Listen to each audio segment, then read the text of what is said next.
Looking at your playing career, what are the standout moments for you? There must be some that stick in your mind as, you know, that was unrepeatable. Yeah, I think there's. I mean, I was fortunate enough to, as a striker, to score a few goals. I managed to get 297 of them. So I think there's always, and you believe it or not, you always remember your goals as strikers do. But I think within that, I mean, my first goal was so important because when I was making my debut at Dumbarton, I actually came on from my older brother Thomas, who was the captain, and I came on in a game of playing Ayr United at Boghead, and I think we got 3-4 minutes to go, we're losing 1-0, we got a penalty. And the senior players in the team, well, just turned, I'm not hitting the penalty, and here was this, like, kind of gallus, as we say in Glasgow, and this kind of gallus wee lad setting up, so wee skinny. I mean, I think I'd been 9 stone soaked through with the rain at that time. That's how slim I was. But I thought, oh, I'll take that. I'm more than capable of scoring. I've been doing it with the reserves and stepped up. Hugh Sproat was the goalkeeper, sent him the wrong way and scored. Had you not scored, then you don't know how your career would have panned out. But that's the beauty of our careers in football, that on those big moments you're prepared to stand up and be counted and make a difference. And unfortunately, you know, in big games I was able to do that. I mean, the playoff final as a player at Wembley for Bolton to go into the Premier League, scored in front of 80,000 to be part of the team that beat Reading to go into the Premier League. So I mean, there's been special goals like that, and again, there's been different things throughout my career. I mean, myself and Yogi, when we took over at Falkirk as player co-managers, and we won the league, I think, by 9 points. I'd finished the top scorer in the division, and I think I won the first division player of the year. You were the manager as well. It was just one of those special years. I think the day we won the league, we beat Arbroath 4-2, and I'd managed, I think I was 37 years of age at the time, I managed to score a hat-trick on that day as well. So, you know, when you get to those ages, you know, a bit older, you realise it's very precious, because, you know, it's not 21 and you've got all those years ahead of you. So I think, you know, that was a special year at Falkirk that year. Looking back again over the years when you were playing, if you were able to take one player that you played against and bring them into the county squad now, age aside obviously, who would it be?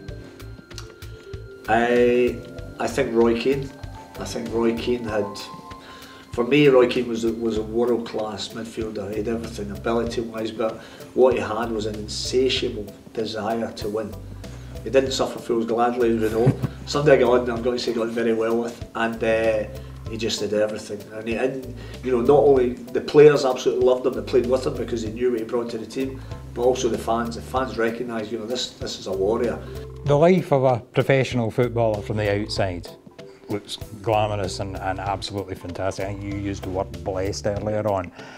But there must be downsides, there must be disappointments. During your career, what were the downsides and disappointments that you remember? You know, I spoke earlier about the high of scoring at Wembley in the playoff final for Bolton Wanderers to get into the Premier League. Well, 2 months before that, I probably had one of the biggest disappointments in my playing career when I was left out of the cup final, the Coca-Cola Cup final against Liverpool at Wembley, and I'd played every round of the competition prior to the final. Bruce Rioch was the manager, and you know, football knowledge, you know, second to none, fantastic football manager.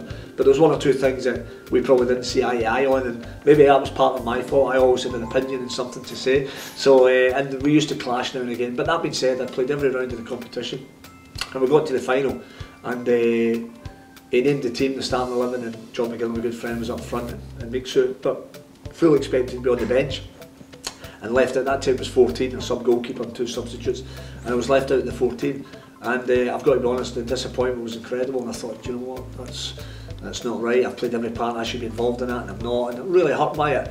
And you know, it crossed my mind, you know what, I'm not even going to the game. That's how hurt I was. But you know, I actually thought about it. I said, well, when all said and done, you know, the players don't pick the team, the managers pick it. Whatever reason he said that, I don't agree with it, but I'm going to be there to support my teammates, because I'm very much of the team ethos that everybody's got to play their part. So with new shirts, new suits, new ties, everything, put that on, put a smile on my face, as difficult as it was, and was there to support my teammates. We lost the game 2-1. Alan Thompson scored for us. We had a wonderful team: Alan Thompson, Jason McAteer, Alan Stubbs, John McGinley that I mentioned, some wonderful players littered throughout that team. Stevie McManaman scored the 2 goals I think for Liverpool that day. It was unplayable. It was like the Stevie McManaman final. He was incredible for Liverpool. Liverpool beat us 2-1. So it took 2 or 3 weeks, got myself back to starting 11 and never come out it. And then went on to have the high of playing at Wembley in front of 80,000 and scoring a goal and getting your team to the Premier League. So I think that's an important message for anybody, that when disappointments come, which they do, that you understand, okay, your heart and everything else, but you have the mental strength to overcome that.